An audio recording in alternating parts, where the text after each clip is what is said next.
It's time. Welcome to Mona Bros Fishing. Here, you'll find sibling rivalry as we fight it out to see who's the superior fisherman.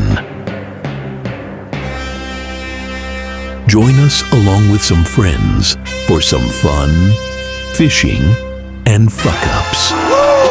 Croeso nôl, welcome back to Mona Bros Fishing. I'm on a rock mark on the west side of Anglesey this evening, and I'm targeting some early tope and some thornback rays. Yet again, Pete's not with me because he's in love now, so he's decided that fishing's not his priority. So he keeps making excuses, so I've decided I had to come out on my own. So I'm going to fish this mark for a couple of hours and then move over to a beach mark later this evening to target some bass. I've got both rods in the water, both on pulley rigs, and one with a smaller bait targeting those rays, and the other one on a bigger bait targeting an early tope. The mackerel are already in, so I'm hoping the tope will follow those guys in. I got a couple of mackerel yesterday, so I'm using them as bait for the tope.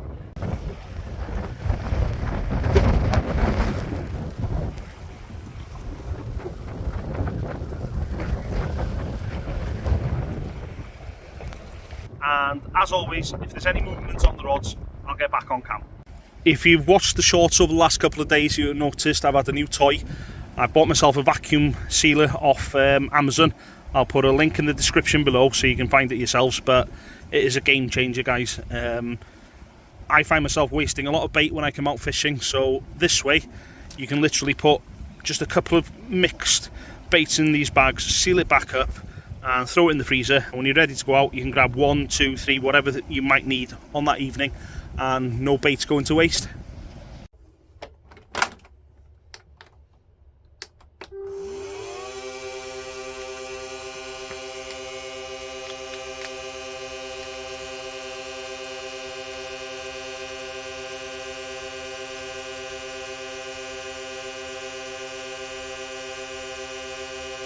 Right, nothing on the first cast, but I am going to be trying a vampire squid and mackerel combi on the next one. I've partially wrapped that up, ready to get onto the dongle rig, and I'll tighten everything up, trim it up, and get it out into the water. Right guys, we've got the first fish of the session. Not what we're after, but the blank's gone-ish, and this greedy bastard went for half a mackerel then. Yeah, better than nothing I suppose, but not what we're after today. Hopefully I'll get back on camera with something better to show you guys in a bit. A few moments later. As one of the targets acquired, a small thornback ray, and I mean small. So it's unlikely I'm going to get that tope, but hopefully when I move after, I will be getting that bass. So as always, if any more movement, I'll get back on cam. That's the majority of the stuff packed away. I've got both rods still in the water. Last cast. One on the half a mackerel and the other with vampire squid and mackerel.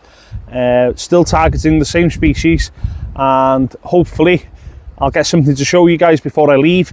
If not, I'll get back on cam as soon as I'm in the car. I thought I had something on then, but it wasn't a fish. Another bloody giant spider crab. These were absolutely a plague last year at this spot, and it looks like it's going to be the same this year. So it's going back. Apparently they are edible, I'm not too sure, but it's going back now anyway. So I'm on to the next spot. You like Krabby Patties, don't you, Squidward? Yes! Yes! I admit it, SpongeBob! I love Krabby Patties! I'm on my way to mark number 2, the beach mark. A couple of hours there. One of the targets acquired that bloody dogfish, and a fish that Pete would have claimed as a fish anyway, that spider crab. This next mark I haven't fished in over 20 years. I am hoping that it's still as decent as what it was back then.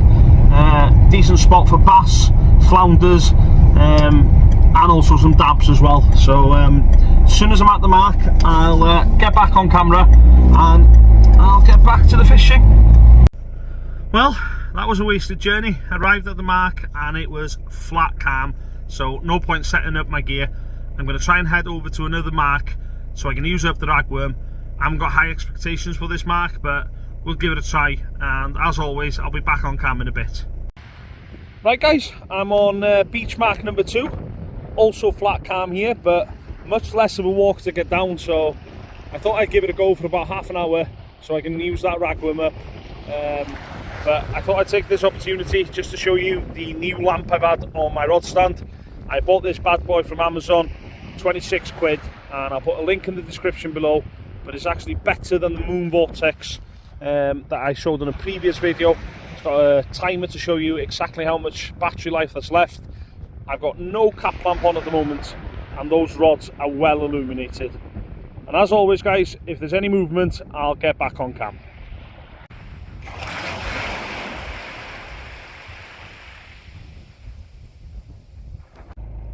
Another session done and dusted, and I should have stuck with the first mark.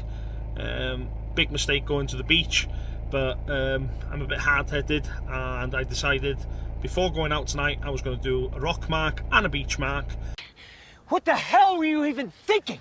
And I paid the price really. It was flat calm on both beaches. I went to the second one to do a bit of fishing because I wanted to use the ragworm up, and the walk wasn't too bad, so yeah, it's worth a shot, but no fish to show for it. Like I mentioned at the start of the video, God knows when Pete's going to be back because he's in love now, so the next couple of videos I'm probably going to be doing with Dull Bench again. I don't want to leave as much of a gap as I did from the last video, but I have been throwing a few shorts out, so if you haven't seen them yet, take a look. They're only a bit of a piss take because I made them about fishermen I personally know, and you guys probably all know similar fishermen. So just have a look at the stereotypical fishermen that are out there. Thanks for liking and subscribing to the videos guys. It's helping the channel grow, and if you've not subscribed yet, please do so. And as always guys, have a good one, and I'll catch you next time. They've done studies, and people who like and subscribe catch more fish 60% of the time, every time. Did you like that? Why not watch some more? Just click on this video link, you beautiful fucker.